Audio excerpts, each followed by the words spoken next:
right, I'm excited to introduce our next panel, Expanding Retirement Coverage for Small Businesses. And you're going to build on a lot of what we've heard today, which I think is great. So excited for you all to share some new research and some new information about coverage for small businesses. As you can tell, it's a very hot issue. So we have our moderator, Amy Resnick, executive editor of Plan Sponsored Digital. So Amy, I'll let you introduce the rest of the panel, and thank you so much. Thank you. Are we on? No. There we go. Okay. So yes, as you heard, this panel is well situated and prepared to speak to a lot of the things that we've heard earlier today. We heard in the last session that companies with 10 employees or fewer, that 75% of those companies don't offer a retirement plan. That is the opportunity space for what we're going to talk about here today. That's how we're going to measurably move the needle on providing retirement benefits, is by getting plans or companies of that size to be providing those benefits. So I think that's important. And to speak to that, we have two great speakers. We have Renee Grimm, Senior Vice President and the Retirement Plan Division Manager at Capital Group. Great to have you. And Shelley Horowitz, Managing Director at World Investment Advisors. And we're thrilled to have you here. Thank you. I have a few questions, but I wanted to start off just asking you, Renee, to speak a little bit to frame the conversation using some of the research that Capital Group has done, examining common barriers and why we see this high level of non-provision, if you will, at the small business level. Yeah, happy to. Thank you, Amy. And on behalf of Capital Group, thanks to eBree for having us here. So we are really excited to release our third annual Small Business America report. It's work that we've been building on, specifically focused on, as Amy said, the small business. Our research encompassed over 1,000 different small business owners under the Department of Labor, so they all actually had 100 employees or fewer. And to frame out this first question, one of the things we wanted to uncover in our research were what sort of barriers to entry and obstacles exist for these smaller business owners. What are their objections in terms of establishing and offering a retirement plan to their employees? And then on the backside of that, what sort of benefits are they now realizing this plan can bring to their employee population? So this latest round of research taught us that business owners in the small market really are blending optimism with concern. About half of our respondents equally said that there were 3 key concerns that they had when it comes to establishing a retirement plan. 49% of them cited rising labor costs. 49% stated financial instability. And the financial instability that they talk about is often the flows and the revenues of the business itself. And we can later get into Secure Act and where some of that can alleviate some of those pressure points. But then also 48% cited regulatory changes. And these things, while we know there are some regulatory changes that can create extraordinary opportunity, some of these can be perceived by business owners as a barrier to entry. So the other thing that we wanted to really uncover is, what do they need to know?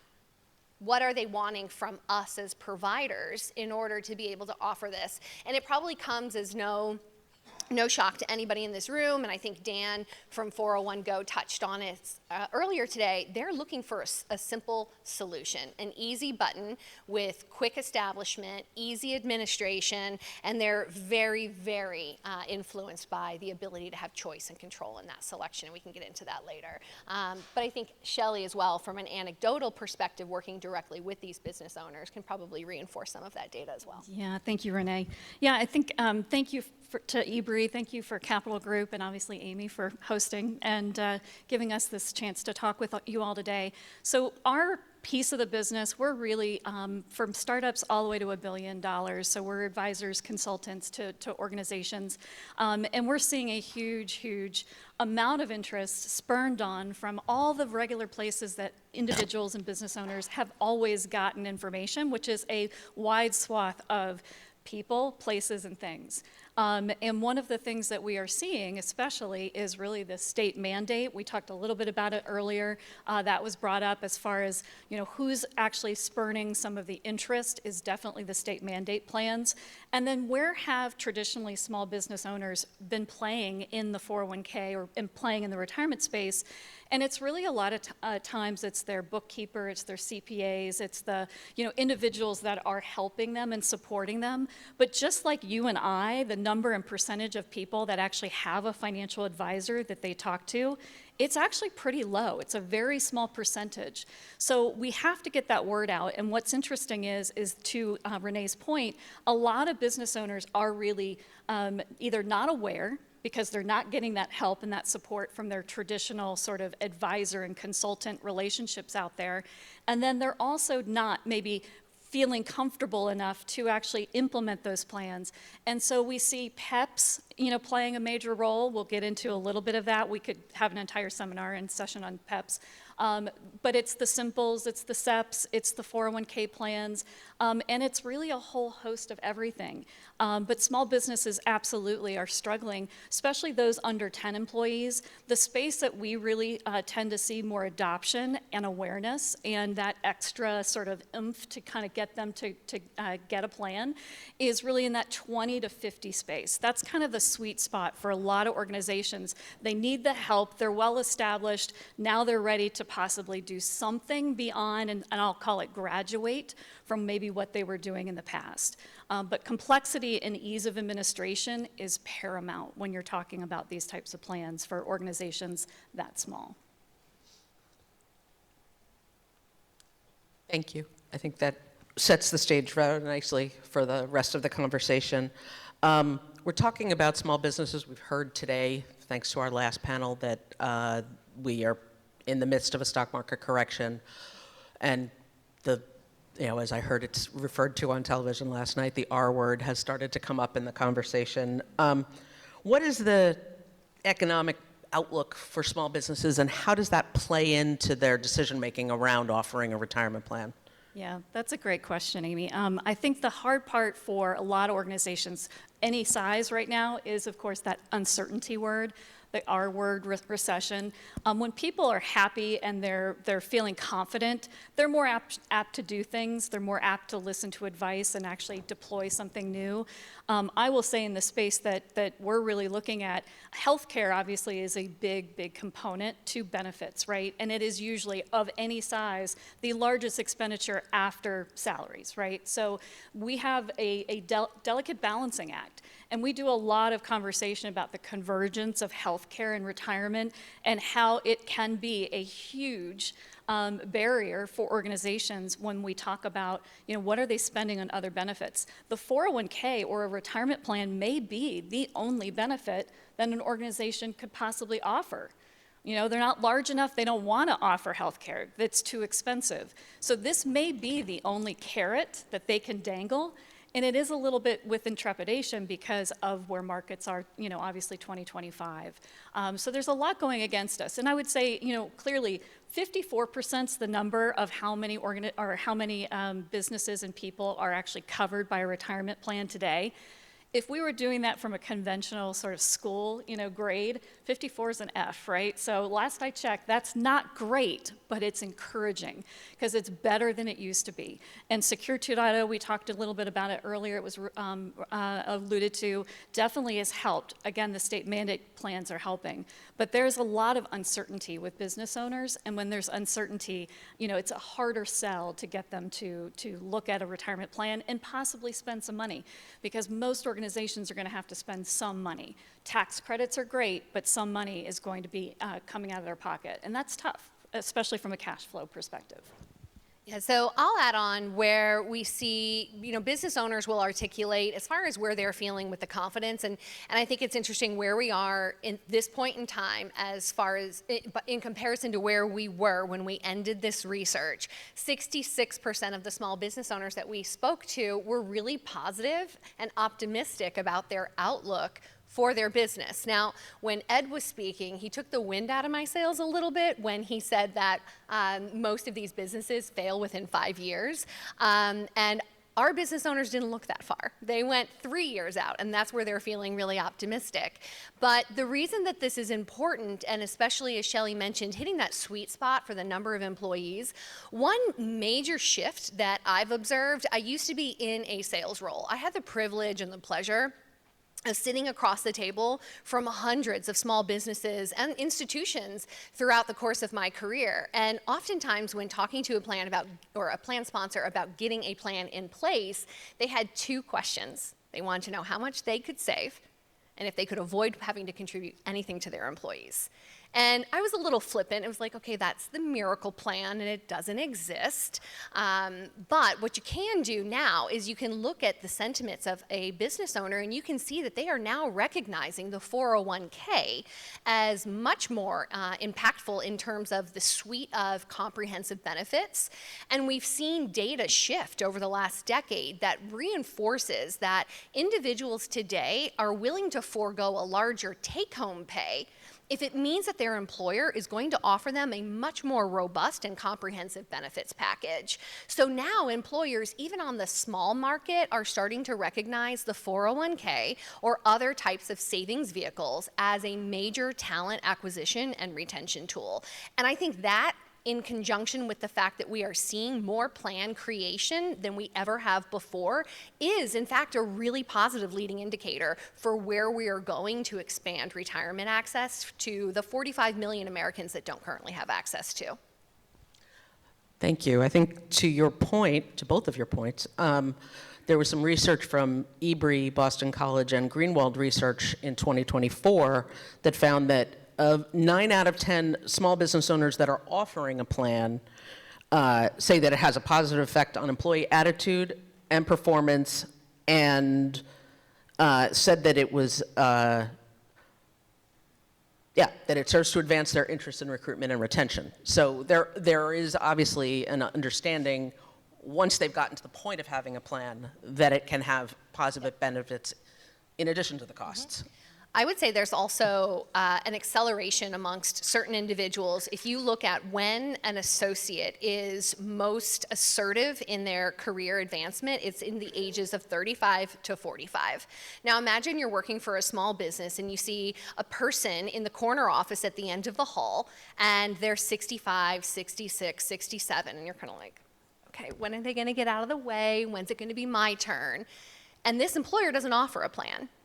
And that employee is not seeing an avenue to advance their career, and therefore they leave and they go to one of those larger employers that's offering that comprehensive benefit package where they know there's going to be opportunities for attrition and advancement to further their career. So again, looking at the total benefits package, oftentimes in our business, I can't focus on that right now. We have to deal with our health insurance benefits because of the cost.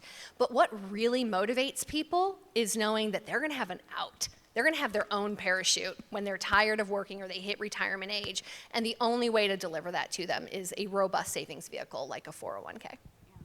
Well, and there's a different avenue, right, of the business owner and getting in the psyche of a business owner. Why do they make decisions? How do they make decisions? And for a lot of business owners, they're trying to solve the problem for themselves, right? So as altruistic as we want to think all of them might be, and they probably do care, a lot of times it's really about the return on investment for them, right? And for a lot of them, they do not even have a succession plan for their business. Retirement is their, essentially, getting the money out of their business is their retirement plan. And how many actually do that and sell successfully? Your research, CAP Group's research, is phenomenal on this, because one of the things that it really was poignant to me talked about the fact that, that's the plan. But how often is the plan the plan? And it is very rare to see that. So what they think they're going to cash out at the end, or maybe sell to a family member, or someone else is going to take on, about a third, a little less than a third actually think that they're going to sell to some other company. What actually in reality happens is those things don't occur. So that retirement plan for that business owner has just gone out the window, or it is not successfully done. A lot of them from your research were also talking about how they were disappointed a year or two after the fact of having sold that business and not getting what they thought out of it. And that's their retirement plan. So they really do need not only the conversation to business succession, but also talk about retirement. And those things do actually occur together. And so the more we can educate on that front, I think the better, and that we will get more adoption rates just because we have made it about them and their employees. So it can't just be one avenue.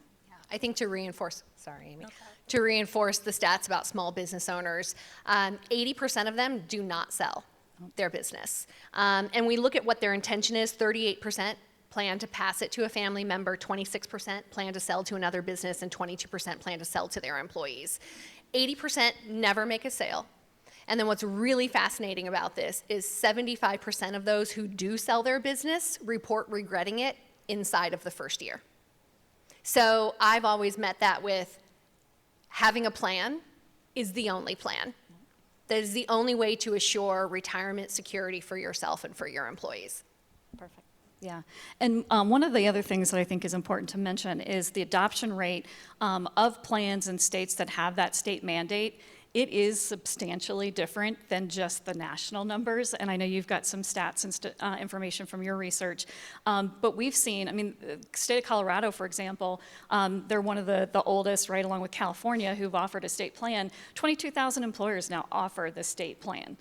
22,000. That is a huge needle mover in just recognition, awareness, and of course adoption. The more that we can talk about this, the better we'll have adoption rates. But I will say, out of those 22,000, are they best served with that option? Or were they just presented with that because they were afraid that they were going to get penalized, a fine, something, some kind of negative effect to their business because of it.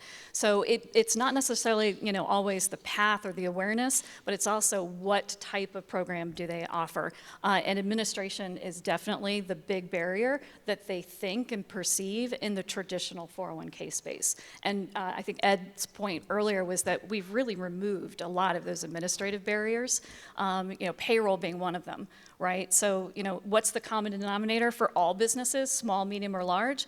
They all have banking accounts and they all have payroll. So if we can attack it from those two angles, obviously that's going to have a much, much deeper effect, and we can educate them better on their options, that the state mandate plan may be not the only thing they need. There are lots of other ways in which they can get access to retirement programs. That's really important to understand. Where does the hesitation come from? You've said administration and payroll and some of those obstacles have been removed with automation. Yeah. Other than cost, which I think we can all understand, where else does the hesitation come from? Yeah, I think there's a lot of, the whole point of, having consternation right now, but some optimism is important. The consternation over fees, viability, those are big ones, and administration. Those are the top three, right? So if you can explain vehicles that don't have some of those facets, right? So one of the biggest areas that we see really resonate are the tax credits. Now, tax credits are different than an immediate feel, right? It's not immediate. You've got to file, your bookkeeper, accountant is going to be able to showcase, how that affects your bottom line. But the tax credits really, when you sit down and you can illustrate, you've got 12 employees, you're going to get a $5,000 tax credit by offering the plan. You're auto-enrolling because you have to. You're going to get a $1,000 credit for each person you're auto-enrolling for the first 3 years. That's meaningful. I mean, it's tens of thousands of dollars for a lot of organizations. And so if when they you have start taxable. What's that? If they have taxable exposure. We're going to talk about that in a second. And that's great for, a lot of these pass-through entities, which a lot of them are, LLCs, sub-S, right? So those are very important facets. So that tax credit really, if you educate individuals about that, that's honestly where all of a sudden that financial aspect really becomes a lot less of a factor, which is their number one issue. So I think another important through line here, and this is a plug for anybody that is a retirement plan specialist, a producer like Shelley in the room, the importance when you are a business of having a financial professional, a consultant, an advisor who truly specializes and understands this space and can also aid you in the communication and the education of your participants will be a massive lift. And Shelley mentioned kind of some pockets of optimism or where you're seeing more attention paid to this space. Colorado, for instance. So when we think about retirement readiness and the business owners that we surveyed in Colorado, 83% of them were actually feeling very positive about their retirement readiness. But I think that there is a lot to be said for education and reality. We talked today about retirement income, and one of the big conundrums there is people don't know what their end date is. They don't know how long they're going to live, and they're not really sure what the right amount is. So when you put all of these things together, you can get false confidence, oftentimes, thinking, I've got this state-sponsored IRA, and I'm putting a couple $1,000s a year. That's going to do the trick. That is a lack of education. That is woefully misrepresenting what an investor needs in order to sustain the many years on average that they will spend in retirement. So what's holding them back? It goes back to one of my earlier statements, staying on Colorado, for example. 58% of our business owners, while they are optimistic about their own retirement readiness, they are most concerned about legal and regulatory impacts. And that again comes down to lack of understanding. We heard about mandates and how mandates can be off-putting for some participants.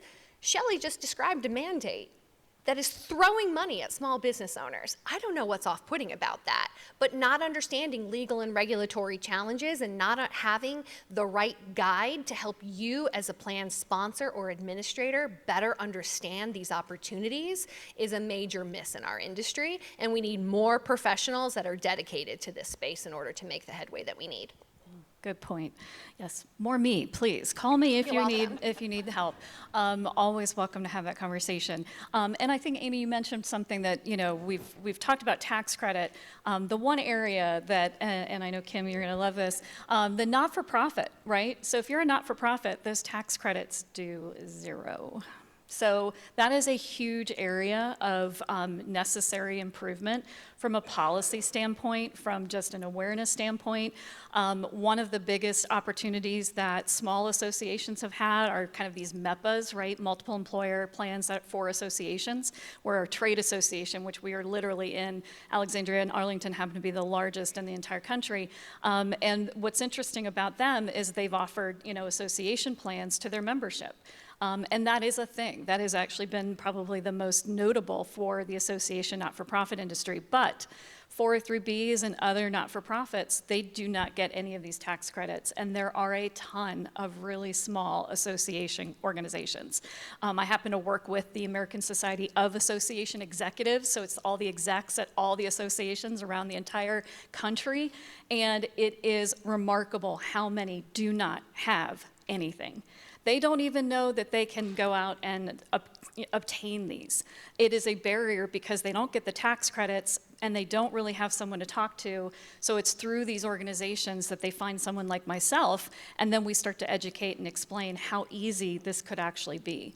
And so this is something that is a great amount of territory for us, for the not-for-profit, the small association space especially, but the tax credits go out the window for those entities. So just like the PPP loans and all that, yes, Kim. It's in Congress to do a federal offset, but they've been a little preoccupied. Yeah. Preoccupied in Congress, really?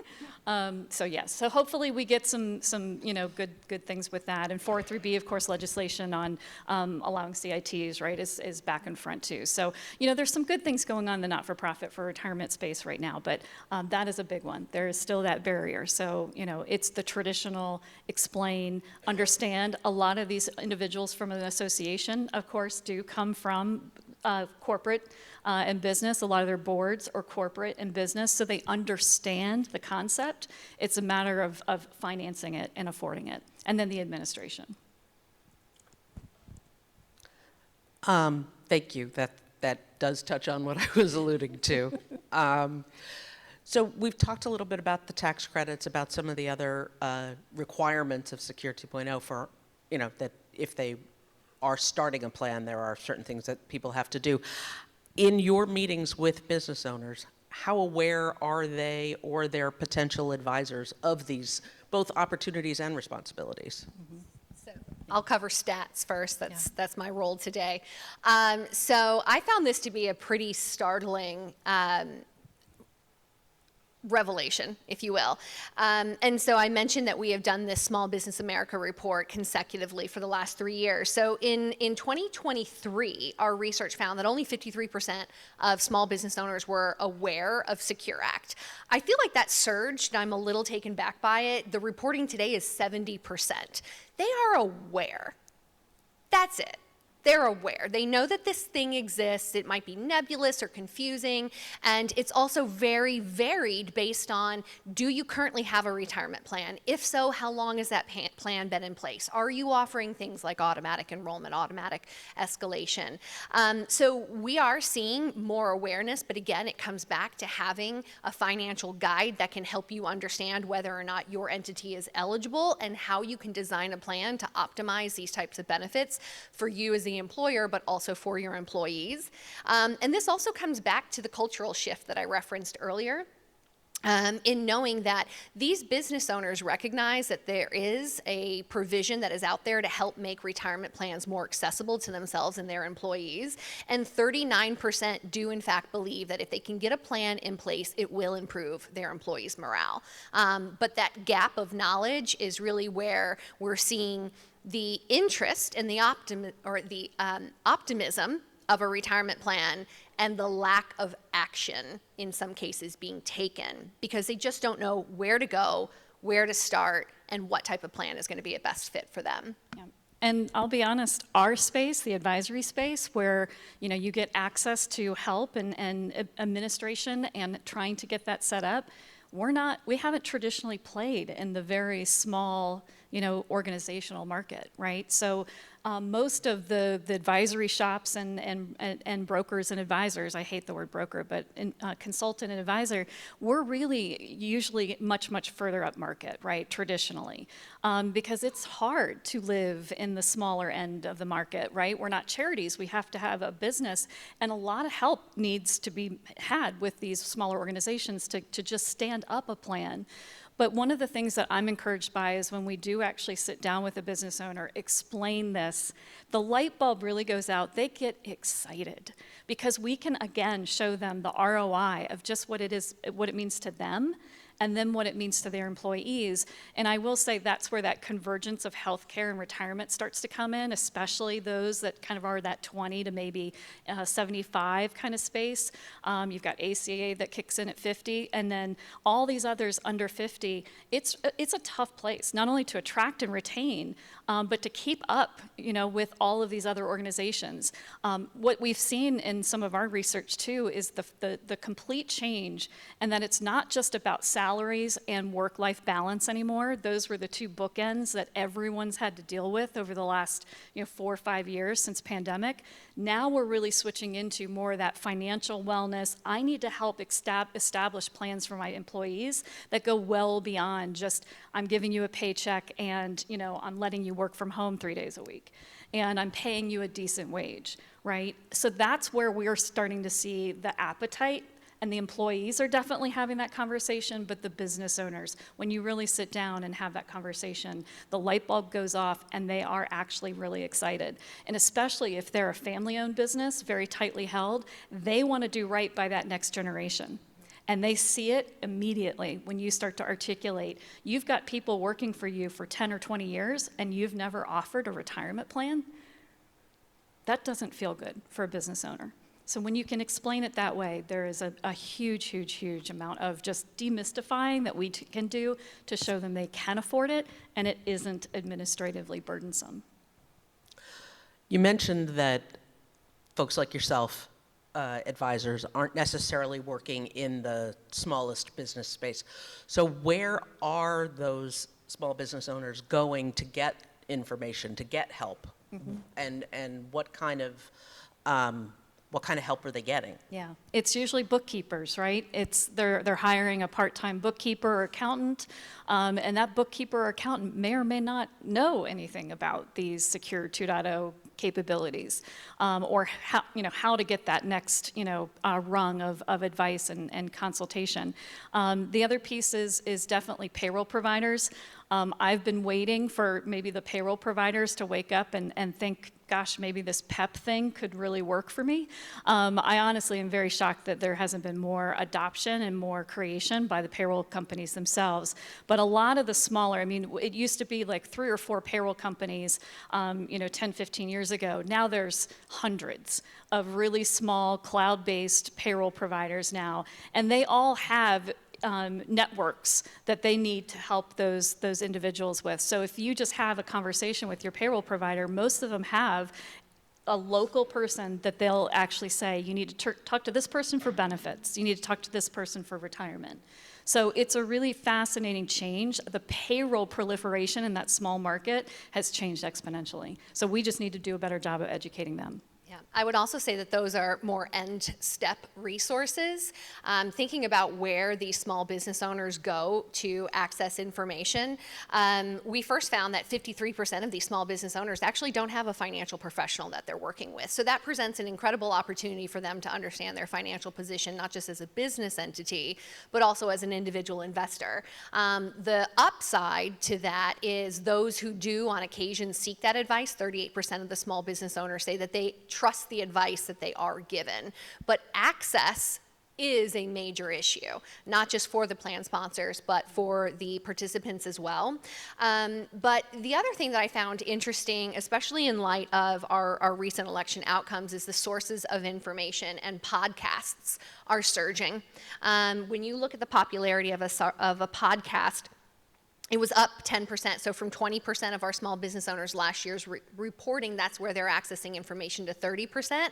And then ironically, I know CNBC was here earlier. They used to host something called the Small Business Playbook, and a lot of small business owners would come and learn about various aspects of running a more efficient business, offering a retirement plan. And this was a really mind-blowing statistic. These business owners, 7% of them reported in 2023 that they were getting information from conferences and symposiums, and that surged to 29%. So they are seeking this information. They're being much more proactive in trying to inform themselves and better understand the options and the implications that are out there to take action or to abstain from taking action at this point. So with that in mind, what is the opportunity to get some of this information that you and your companies and a lot of the people represented here today have to offer into the hands of these small business owners or the people who might be providing it to them? Yeah, I think it's traditional, media outlets, right? So, most small business owners read. They read up on things. They read, various things. They listen to podcasts, as Renee had mentioned. And what we're not doing is a really good job of letting them know, people like me exist to help them with this. I don't know how many times I had no idea. I get that a lot when we walk into organizations who've never sponsored a plan. Maybe they have individuals that have worked other places that have had, of course, retirement programs. The interesting part about it is how they get to someone like me or someone directly to, like a capital group or some other financial advisor. A lot of people have, financial accounts, IRAs built up. They'll call them and ask, I need to set something up for my small business. And they're not necessarily getting the right information. And that's most frustrating. We take over a lot of small plans that are in disarray because they just went about it the wrong way and they didn't have the right people at the helm. And that's frustrating to watch. And a lot of these have struggles. That's not their business. So they need to have good providers and service providers to work with. The one thing that I would say, and I did this because a lot of small businesses, really small, especially the 1, 2, 3, up to 10, they may be using, QuickBooks, an Intuit product, a TurboTax, like one of the most prolific, softwares out there for tax purposes. If you ask TurboTax Business for retirement plan, do you know what comes up? It's IRAs. it's IRAs, it's not even a business plan. It's completely like based on the individual versus a business. So, I mean, we're talking about awareness and understanding that really starts top down. Like, you know, where do we need to have these entry points? It's everywhere. It's chambers, it's banking, right? As I mentioned before, the common denominator is payroll and banking relationships. Every single business has one. So more we can educate that constituency, the better. Yeah, Shelley's mentioned CPAs a couple of times, and I think a CPA can be a really, really important kind of tool in an employer's toolkit, if you will. But if you just bear with me on a simple analogy, if any of you own a home and you're planning on having work done on your home, let's say you need to rewire some electrical work, how many of you are going to call a plumber? You laugh. Why not? Doesn't a plumber know what it looks like behind the walls? Right? They know what that's like. They work on homes. Isn't it the same? No. That's the importance of having like an important third-party administrator, a specialist that eats, sleeps, and breathes this business. So when I think about how to encourage an employer to get started, I'm thinking about it from a 30,000 foot. Simple, executable things. And the first thing is get motivated, right? They're starting to understand and really realize that this is a major tool that can be rewarding for them as a business owner, but also for their employees. The attract and retain benefit cannot be underscored. Those of you that are employers in the room, you don't need me to tell you how much it costs to source high quality talent, to train them and get them up and running in a job. It is much less expensive to offer a high quality retirement plan to keep those talented employees. I would say the second thing is understand what your perceived barriers are and get educated. And there's a number of different ways, as we've kind of discussed today, that you can seek that information. You can go directly to a specialist. But that really brings me to the 30,000 foot point of don't go it alone. You don't have to. There's an abundance of tools and resources. At Capital Group, one of the things that we are striving to do, we touch all parts of the retirement market, from the small business all the way up to the mega institutions and the multi-billion-dollar plans. But we have an innate commitment. We want to be the preeminent provider of small business solutions. And in doing so, we're creating something called Small Business America Hub. And this is a resource specifically designed to target small business owners to help them understand, maybe in a decision tree, what's the difference between a SEP or a simple? What's the difference between a 401k, adding profit sharing, what is a safe harbor, and guide them to maybe make an educated decision on what type of plan is best for them. But also, we want to partner with our financial professionals in the industry, in the field. So we are going to create an advisor locator tool that's going to look at who are people that actually do retirement plan business in a meaningful way, not a dabbler, but someone that really knows this business inside and out and has clients already on their book so they understand the demographic in which they're working. So don't feel like you need to go it alone. That's incredibly important. And that's kind of, again, I think Shelley has articulated and demonstrated that having a right professional guide you through these decisions, just the same as you wouldn't make a health insurance decision without your health insurance agent or a group plan professional, don't think about offering or starting a retirement plan without engaging with a true specialist that can help you understand the benefits, the implications, and overcome those barriers to entry. Thank you. That's really helpful. We have just a couple minutes left. I want to see if there are any questions in the audience, and if there are, we can take those.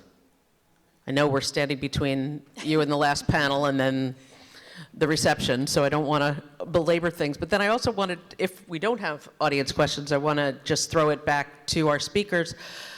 We've heard a lot today about the value or the usefulness of AI in this business. Is there anything specific to the small business owner that you think AI is going to be a useful tool or to move things forward? I think we talked about it earlier, the AI generative side of things, right? The reaction, you do some inputs and you actually get some things out. I mean, that could be the first level of defense of just educating, like I mentioned, the TurboTax for Business question, right? If TurboTax for Business could figure out all these inputs this would be a really great avenue for you, is to offer a 401k plan. You know, these are the types of things that can lead people to kind of that barrier of entry of knowing where to start. I think AI can be a huge, huge, huge advocate for all of us to get that, to at least that first conversation out of the way. Yeah, and I'm not sure if this really would get at what you're thinking, Amy, but you know, thinking about the panel that was up here earlier, and a comment was made about using AI to free your employees up to do the human work. And as a small business owner, it was always my observation, they are chief cook and bottle washer. They have more side quests on a day-to-day basis than they can ever possibly accomplish. So is there a way they can use AI to eliminate some of those kind of side quests, little popcorn moments of like, oh my gosh, everything has to stop for this fire drill? How can you create that efficiency so you can give yourself as a business owner more time to think about the human element of your business? How are you delivering products and services? How are you touching and impacting your employees? So I think that there's a limitless amount of use cases. It's just going to be a matter, again, of us getting over the fear. And I had a very heated debate one morning with my husband about how AI was going to take my job. And I assure you, no. I was like, at the end of the day, people want to deal with humans on the things that are most important to them. And I think when it comes to our life savings and the 401k or a retirement plan being the single largest asset that the average American will amass in their lifetime, that requires a human touch, and I don't see that changing. Understood. With that, I think we have reached the end of our time. So I want to thank our speakers and thank the audience for your participation and your attention.